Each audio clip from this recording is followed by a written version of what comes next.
You're not even her real granddaughter." The words weren't shouted. They didn't explode like a slap. They were delivered in a voice so cold, so steady that for a moment I thought I'd misheard.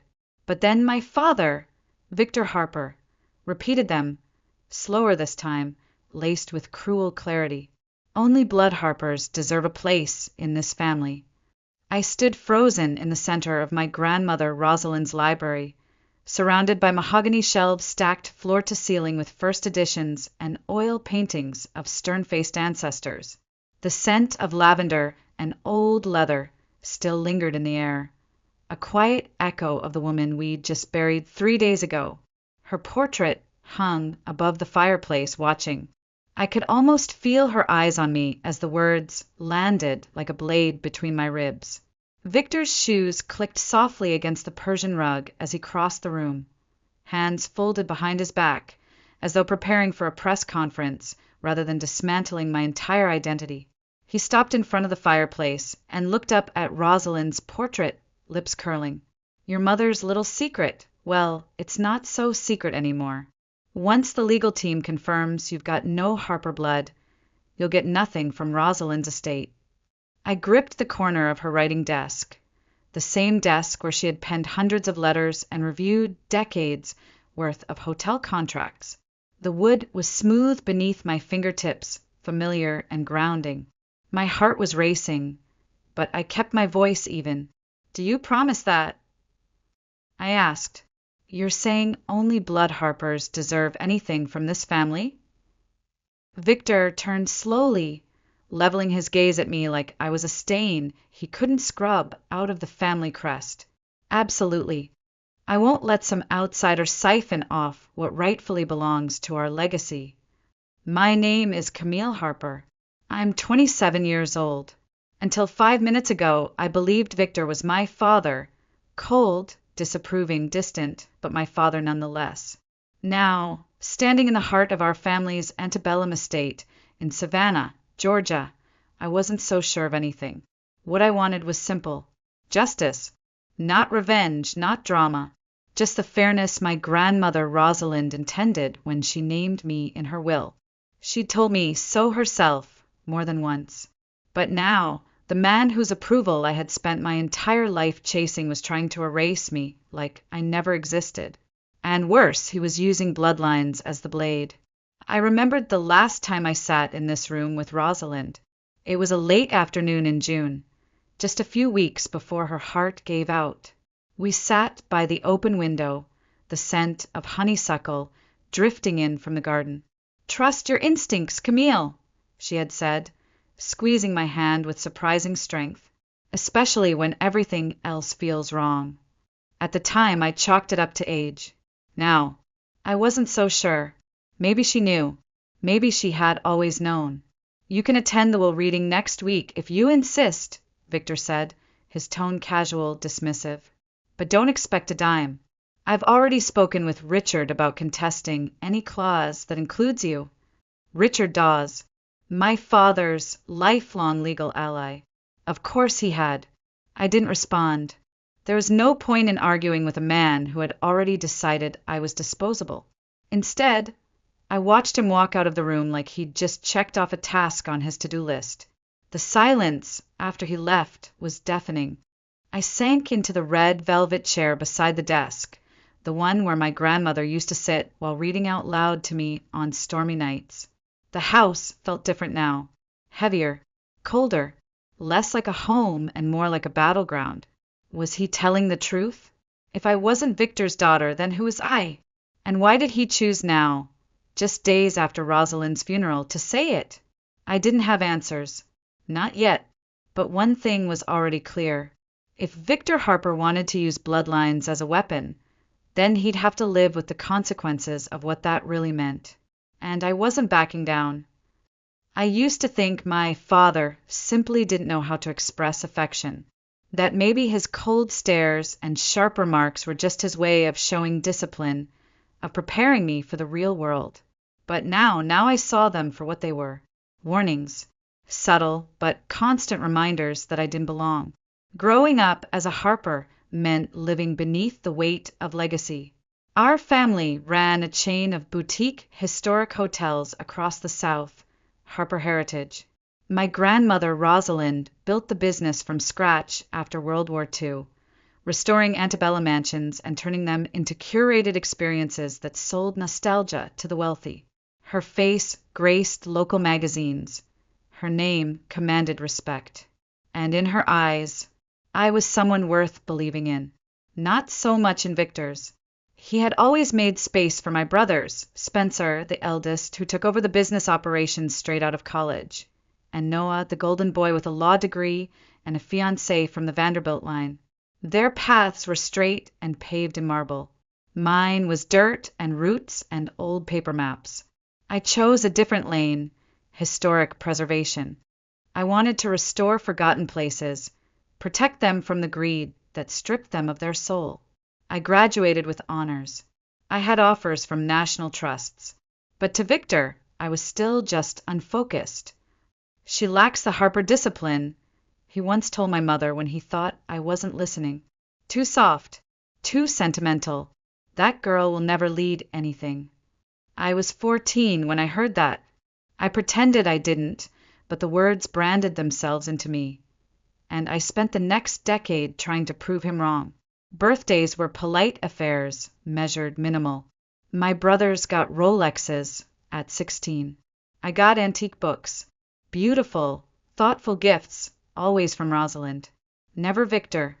And when I brought home my first big preservation award from the Georgia Historical Society, he barely looked up from his tablet. That's nice, he said, as if I'd just baked cookies. But Rosalind had cried.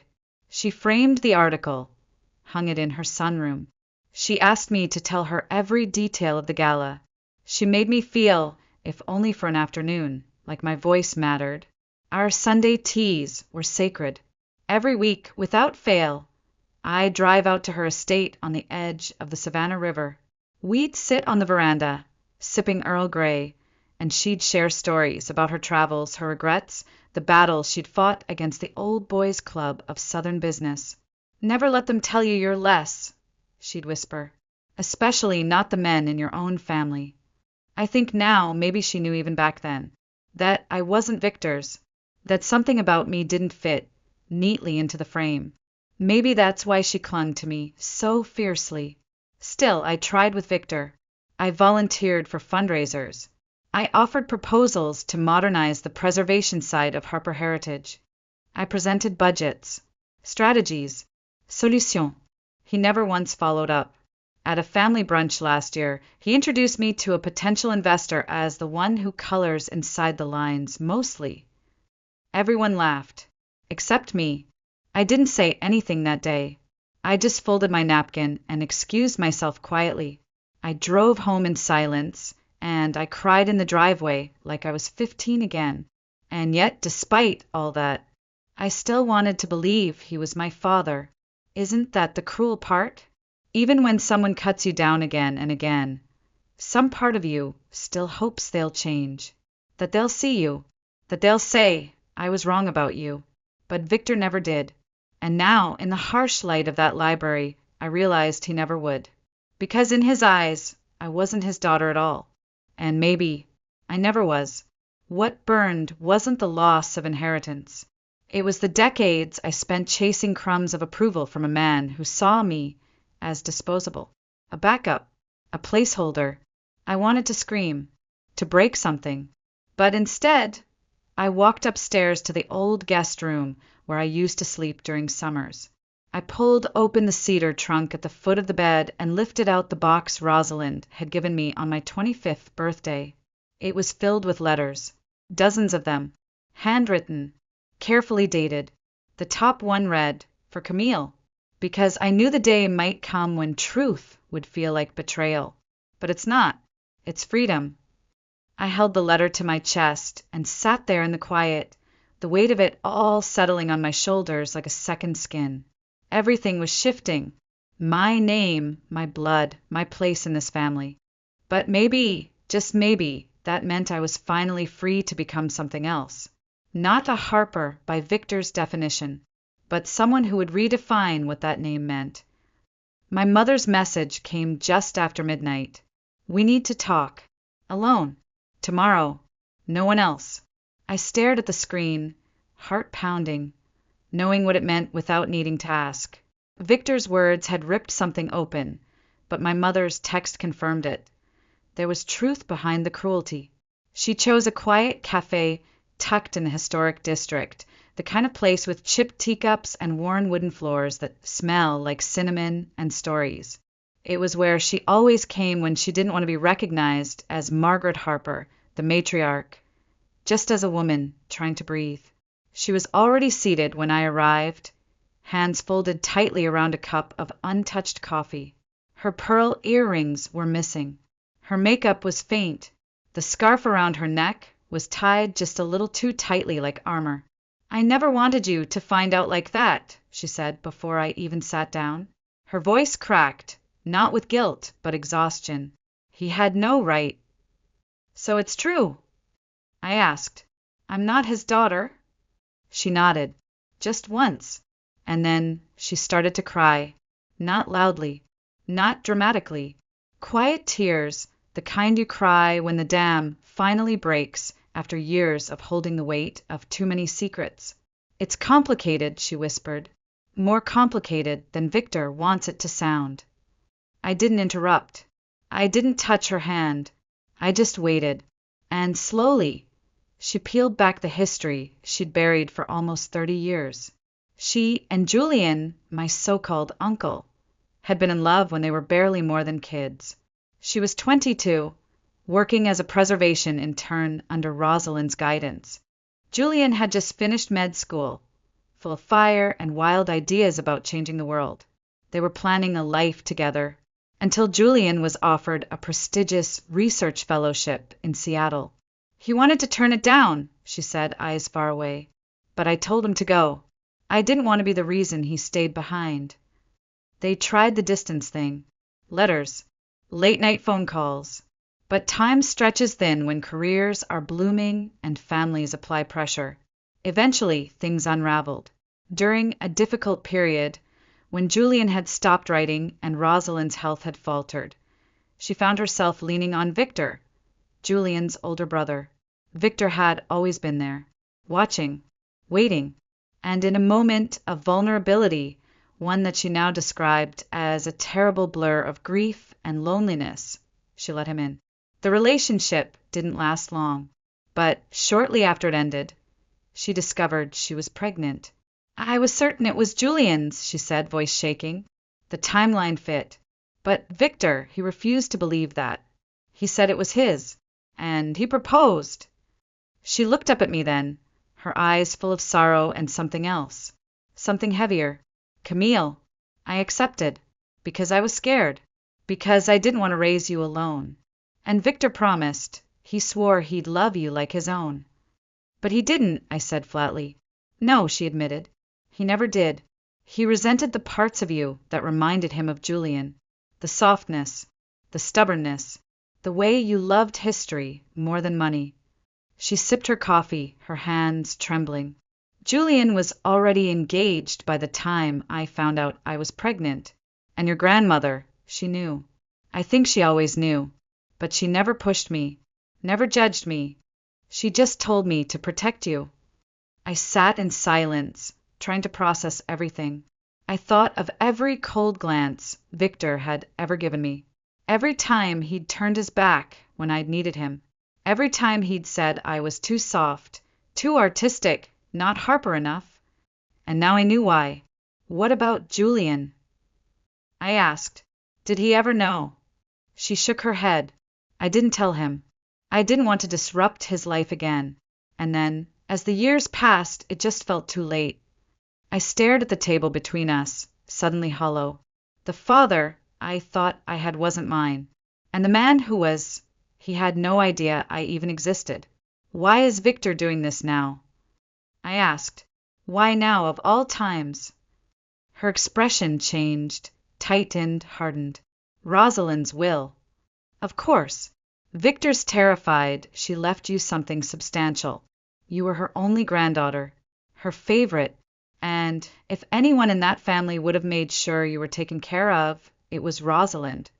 She reached into her purse and pulled out a folded piece of stationery.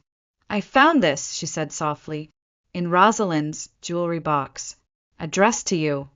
I unfolded it with careful hands. The handwriting was unmistakably hers, elegant, slanted, precise. "My darling Camille, if they try to take what's yours, don't let them. Blood is only one kind of truth, and sometimes it isn't the most important one. You are a Harper by every measure that counts." I felt something inside me shift.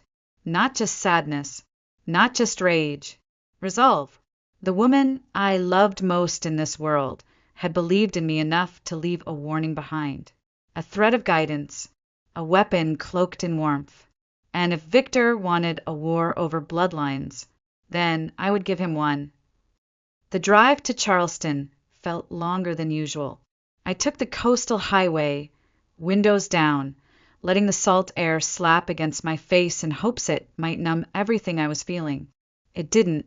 The further I drove, the heavier the weight in my chest became. How do you ask a man if he's your father when he doesn't even know you might be his daughter? Julian Harper lived alone on a quiet stretch of land just outside the city, in a converted plantation house surrounded by tall pines and silence. The kind of place that made you whisper without meaning to.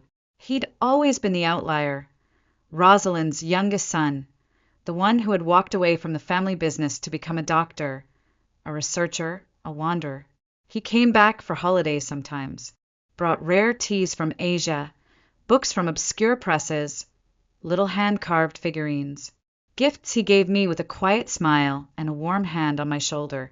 I used to think he was just the nice uncle. Now I wondered if it had been something more instinctive, unspoken, undetected. He answered the door in worn jeans and a linen shirt, looking exactly the same and yet entirely different. When he saw me, he smiled until he registered my expression. "Camille," he said gently, "is everything all right?" I hesitated. "Can we talk? It's not something I want to do over the phone." He led me to the back porch. It overlooked a marsh that glittered under the mid-morning sun. He poured sweet tea into tall glasses and sat across from me, concern settling between us like dust. "What's on your mind?" I took a breath, then another. Then I said it. "Did you and my mother, were you ever together? Before she married Victor?" He didn't flinch, but the glass in his hand paused halfway to his lips. He didn't speak right away. Instead, he set the drink down carefully, folded his hands, and looked out across the marsh. "Yes," he said finally. "We were young. We were in love. And we were fools to think we could outsmart time and distance." He turned back to me, brow furrowed. "Why are you asking this now?" I pulled a folded napkin from my bag and unfolded it slowly. Inside was Rosalind's letter. I let him read it. His fingers trembled. "Victor told me I wasn't his daughter," I said, my voice steadier than I expected. "And my mother," she confirmed that. "She said she was pregnant right after your last visit home." Julian's eyes darkened, not with anger, but something deeper. Regret, maybe.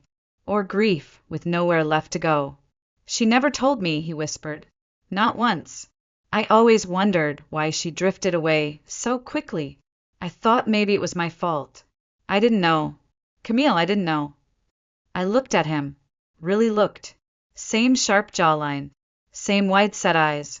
Same high cheekbones. It wasn't confirmation, but it was close. "I need to know," I said, "before the will is read. Before Victor finds a way to erase me from everything." He nodded without hesitation. "Then we'll find out." We drove together to a private diagnostics clinic Julian trusted, one he used for discreet medical consultations. The staff didn't ask questions. They just handed us swabs and paperwork, spoke softly, professionally. The test would take 72 hours. 3 days. 72 hours to find out who I really was. Not just in name, but in blood. We sat in his truck afterward, parked under the shade of a Spanish moss tree. Windows down, the silence thick between us. "Do you want me to be your father?" he asked suddenly. The The question hit me harder than I expected. I looked down at my hands. I want to know who I am, I said. But more than that, I want Victor to stop thinking he can define me. He exhaled slowly. I've always felt connected to you, Camille. I just never understood why. If the test says what I think it will, I want to be part of your life. Not just because of biology, but because you matter. I nodded, unable to speak. Before I left, he gave me an old photograph. It was a candid shot, him and my mother in the garden at Rosalind's estate laughing. She was looking up at him like the rest of the world didn't exist. I kept it, he said softly. All these years. That night, I stared at the photo long after midnight. I saw myself in both their faces. I saw pieces of my history that no longer felt missing, just misplaced. I was born from love. That mattered more than anything Victor had ever told me. Still, love alone wouldn't protect my place in the Harper legacy. Proof would, and I was about to get it. 2 days later, I received a call from an unfamiliar number. Miss Harper, the voice on the other end asked, calm and clipped. This is Richard Dawes. I believe you know my name. Of course I did. Victor's right hand. The man who handled everything behind closed doors. Wills, deeds, contracts, threats. He wasn't just a lawyer. He was an architect of shadows. I think we should speak, he continued. Privately. Discreetly. My office, tomorrow morning. It wasn't a request. It was a command dressed in politeness. I agreed. The next day, I walked into Dawes and Associates, a law firm that looked like it had been cut from old mahogany and stitched together with silk. Quiet halls, oil portraits, brass accents, legacy in physical form. Richard's office overlooked the river, a glass wall of power and detachment. He stood when I entered, extended a dry hand, and motioned toward the leather chair opposite his desk. I assume you understand why you're here, he said, getting right to the point. I have a few guesses, I replied. He smiled without warmth. Victor is concerned. Understandably, this has been a difficult time for the family. Difficult because he told me I wasn't his daughter, or because he's trying to keep me from what my grandmother wanted me to have. He didn't blink. We're not here to debate feelings, Ms. Harper. We're here to talk about resolution. He opened a drawer and placed a cream envelope on the desk in front of me. No logo, no return address, just my name, handwritten in thick blue ink. I opened it slowly. It was a settlement, $300,000, in exchange for my complete and permanent withdrawal from any and all claims to the Harper estate, including Rosalind's personal assets, her trust, and her corporate shares. I'm not signing this, I said, barely glancing at the paperwork. You should consider it, he replied smoothly. This is a generous offer. Quiet, clean, dignified. If this matter proceeds to court, it won't be. My mouth went dry. Are you threatening me? I'm offering you a path forward. One that avoids the unpleasantness of discovery hearings, media leaks, and damage to the Harper name. Think of your mother. I leaned back in my chair, letting the silence stretch. Then I looked him in the eyes. Victor doesn't want dignity. He wants silence. And this is desperation dressed as diplomacy. He smiled faintly as if amused. We anticipated resistance, but we also anticipated complications. He slid another document across the desk. As of yesterday, we have secured DNA verification that you are not biologically related to Victor Harper. We intend to use this to contest your eligibility under the family trust. I stared at the document. It was formatted like an official lab report, signed, stamped, and completely unauthorized. You got this from me? I asked. When? He didn't answer. And then it hit me. The last family dinner.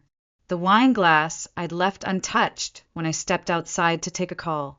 The way Victor had personally cleared the table that night. Something he had never done, not once in my life. You took my DNA without consent. Dawes tilted his head. No laws were broken. Just precautions taken. I pushed back from the table. I hope you tell the judge that, while you're explaining why a grown man decided to weaponize his daughter's dinnerware." His voice dropped an octave. "Camille, be careful." There it was, the edge. This family, this legacy, it was built over decades. Rosalind Harper may have made emotional decisions in her final years, but our job is to protect the integrity of her estate. "She made the clearest decision of all," I said, standing. "She chose me. And if Victor wants to turn this into a war over bloodlines," I paused at the door, "then maybe it's time someone reminded him who really has Harper blood." I left without signing, without looking back, but the weight of it hit me the moment I stepped outside. I stood under the blazing Savannah sun, heart pounding, hand shaking. They were scared. That much was obvious, but they were also dangerous. Victor wasn't above stealing, lying, manipulating science, and if he was willing to do this with a wine glass, what else was he capable of? That night I couldn't sleep. I kept checking my email, waiting for the results of the real DNA test, the one Julian and I had taken at the private lab. It hadn't come in yet. I paced my room. I read Rosalind's letter over and over. I even started to draft a public statement, just in case this turned into something bigger. Then, around 2:15 a.m., my phone buzzed. A message from my mother. "Camille, he knows you met with Julian. He's furious. Please be careful. When Victor feels threatened, he becomes someone else." I stared at the screen, my mind racing. It wasn't fear I felt. It was clarity. Victor had drawn the first cut. Now he was about to bleed.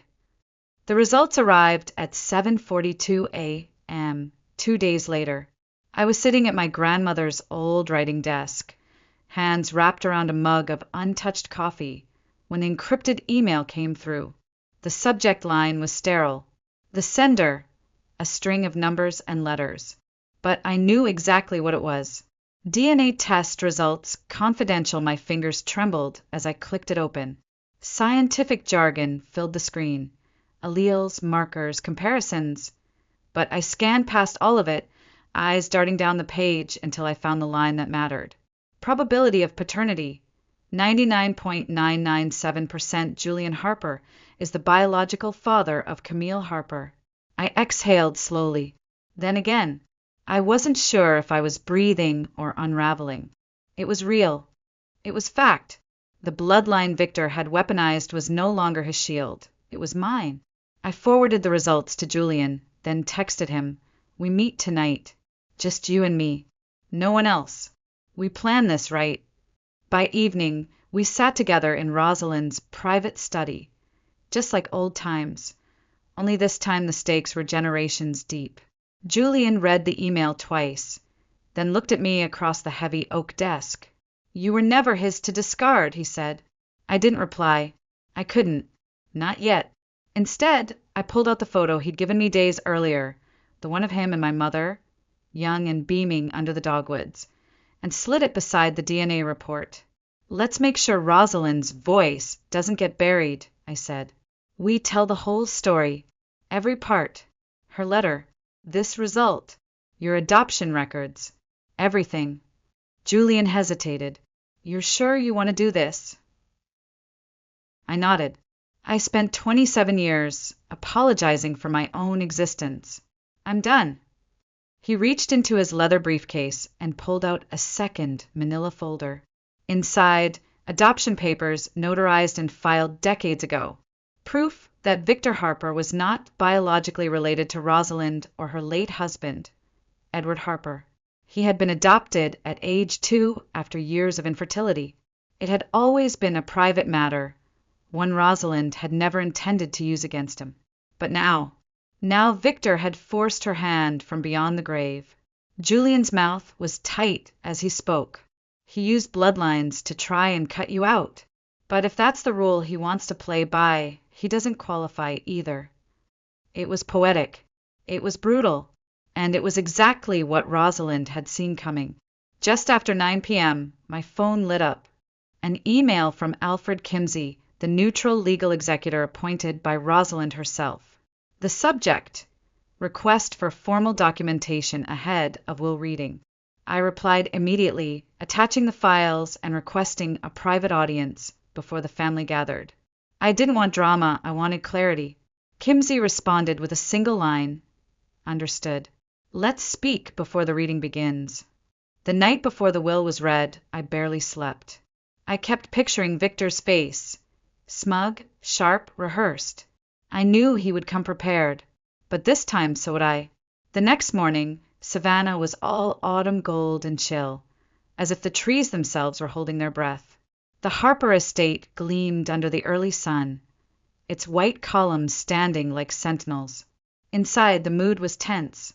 Victor arrived first, flanked by his attorney, Richard Dawes, both in matching navy suits and expressions of entitlement. My brothers followed, Noah looking anxious, Spencer unreadable. My mother slipped in quietly, her eyes meeting mine across the room with a flicker of something I hadn't seen in years, pride. I waited until everyone was seated before entering with Julian. Gasps. Whispered confusion. Victor's jaw clenched. He didn't say a word. Not yet. Alfred Kimsey stood at the head of the long table, hands resting lightly on a stack of sealed envelopes. His presence was calm, his gaze level. "Before we begin the reading," he said, "a matter has come to my attention regarding the qualifications of certain beneficiaries named in Rosalind Harper's will." Richard straightened. "We've already submitted evidence establishing Camille's lack of blood relation to Victor." Kimsey raised a hand. "Yes, but new documentation has also been submitted. Documentation that challenges assumptions on both sides." I glanced toward Victor. His knuckles were white against the polished table. Still, he said nothing. Kimsey opened a smaller folder and pulled out Rosalind's personal letter. "If this letter is being read," he began, "then the secret I have kept for decades has finally surfaced." And then he read it. Every word. Her confession that Victor was adopted. Her acknowledgement that I was Julian's daughter. Her declaration that legacy was about more than just blood. But if it came down to blood, then only one person at this table met that standard. Me. When he finished, the room was silent. Victor stood. "That's absurd," he said. "This is a forged narrative. A desperate lie." Julian rose calmly beside him. "Then you won't mind if I share the adoption records and paternity confirmation?" He laid the documents on the table one by one. Kimsey examined them carefully, then looked up. "In accordance with Rosalind Harper's express wishes and under the legal framework of the Harper Family Trust, which specifies direct bloodline inheritance, I rule that Victor Harper is ineligible for trust distribution." The blow landed like thunder. My father! No. The man I'd spent years calling father. Looked around the room and found no support. No lifeline. Just stunned faces and unraveling power. He sat down. Hard. For the first time in my life, he looked small, and I hadn't even said a word. Yet, for a long moment, no one moved. Victor sat stiffly in his chair, his lips parted as if he were about to speak, then clamped shut again. His hands trembled slightly against the arms of the antique mahogany chair, but his face remained composed. Barely. Richard Dawes leaned in to whisper something, but Victor didn't respond. He was staring at the envelope embossed with the Harper family crest, the one he'd assumed would confirm his dominance over Rosalind's estate. Instead, it had exposed him as the ultimate outsider. "The letter is clear," Alfred Kimsey said, his voice even but firm. "Rosalind Harper knew the truth. She accepted it, and she used her will to ensure that truth could no longer be buried." He paused. "According to the Harper Family Trust bylaws, rewritten in 1991 under Rosalind's leadership, beneficiaries of the primary estate must be direct biological descendants of the Harper bloodline." Kimsey turned toward me. "Camille Harper is, to our best and now verified knowledge, the only living biological descendant of Rosalind Harper. As such, she inherits full trustee control of the Harper Heritage Foundation, the Harper estate properties, and all remaining personal assets." A hush settled across the table. Spencer shifted uncomfortably. Noah stared at the tablecloth as if hoping it would swallow him whole. My mother wiped a tear, quickly, quietly. Julian reached out and placed a gentle hand on mine. I didn't squeeze back, not yet. I couldn't, because Victor stood and opened his mouth. "This is a farce," he barked louder now. "I built this family's reputation. I expanded Rosalind's empire. I held this name together while the rest of you went chasing your passions." He pointed at Julian. "You disappeared for decades. You abandoned the family business, left me to hold the line. And now you waltz back in here with a lab report and some dusty old file. You held the line!" I cut in, my voice steady. He turned to me, startled. "You spent 27 years making me feel like a mistake," I said. "You mocked my choices, dismissed my achievements, and withheld affection like it was some sacred currency." I stood up. "And all this time, you weren't protecting a legacy. You were protecting a lie." Victor stared at me, eyes cold. "You have no idea what it took to maintain this family's image." "I do now," I replied. "It took erasing people, silencing truth, claiming loyalty while secretly loathing the very person you promised to raise." His jaw tightened. I leaned forward, locking eyes with him. "You weaponized bloodlines to cut me out. You said only true Harpers deserved to inherit." Then I pointed to Julian. "Well, meet your replacement." Victor stepped back as if I'd struck him. Richard placed a hand on his shoulder, whispering something again. But this time, Victor shook him off. "I'll contest this," he hissed. "You haven't seen the last of me." "No," Kimsey replied before I could. "I believe we have." He opened a second envelope. Rosalind anticipated that this might happen. She left one final clause. He cleared his throat and read aloud. "If at any point Victor Harper, adopted son of Edward and myself, attempts to undermine or contest the wishes laid out in this document, all remaining contingency holdings, including his personal annuity, shall be forfeited in full." Victor went pale. A long silence followed, and then he did the only thing he could do. He left. He didn't storm out. There was no dramatic scene, just the slow, quiet walk of a man who had finally run out of masks, of justifications, of leverage. Richard Dawes followed him, his shoulders hunched, his briefcase swinging just a little too fast for composure. The moment the door clicked shut behind them, it was over. I exhaled, only then realizing how long I'd been holding my breath. Noah approached first. He looked unsure of what to say, and when he opened his mouth, all that came out was, "I didn't know." "I know," I replied softly. "I didn't either." Spencer didn't speak at all. He simply gave a single, reluctant nod, then followed Noah out of the room. My mother came next. Her face was wet with tears, but her voice was steady. "I should have told you," she whispered. "I should have told you years ago." I touched her hand. "You were protecting me." We stood like that for a moment. No anger, just the ache of lost time. But the most profound moment came later, after the room had cleared, when it was just Julian and me, seated in Rosalind's study, the same room where this all began. He handed me a small velvet box. Inside was a ring, my grandmother's, gold, elegant, set with a deep blue sapphire, the Harper matriarch's ring, reserved only for the one who would carry the legacy forward. "I think she meant for you to have this," he said. I slipped it onto my finger. It fit perfectly. We sat in silence for a while, surrounded by books, by light, by memory. "She planned this," I said at last. Julian nodded. "She trusted that truth would find its way through." It did. Not through rage, not through revenge, but through quiet, deliberate defiance. Victor Harper had spent a lifetime convincing me I didn't belong. He never imagined that I was the only one who truly did. It wasn't the money. People think that's what matters in these stories. Wills, inheritance, property. But it wasn't that. Not really. What mattered was that I didn't shrink. Not when Victor threatened me behind closed doors. Not when he stole my DNA.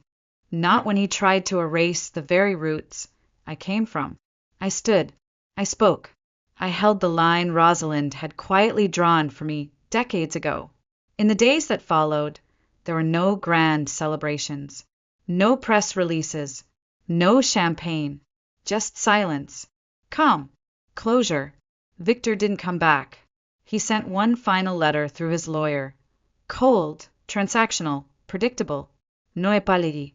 Just a statement of withdrawal and a thinly veiled warning about future entanglements. I didn't respond. Letting go of him was easier than I expected, because, in truth, he had never really been mine to lose. Julian and I began rebuilding something that had never existed before, a father-daughter relationship founded on truth instead of obligation.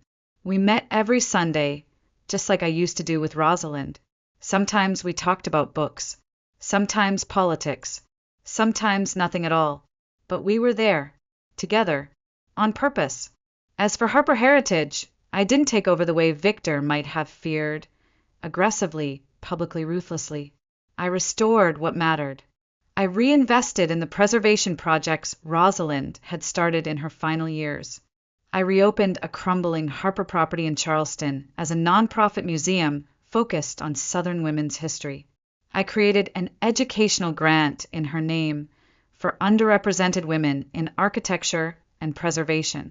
And slowly, the Harper name began to mean something again. Not just lineage, not just wealth, legacy. I still get asked sometimes, at events, at lectures, in quiet conversations, how I stayed so calm, how I fought without destroying myself. The truth? I didn't want revenge.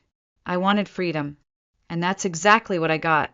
Because in the end, the man who spent his life trying to make me feel like an outsider was never part of the family to begin with.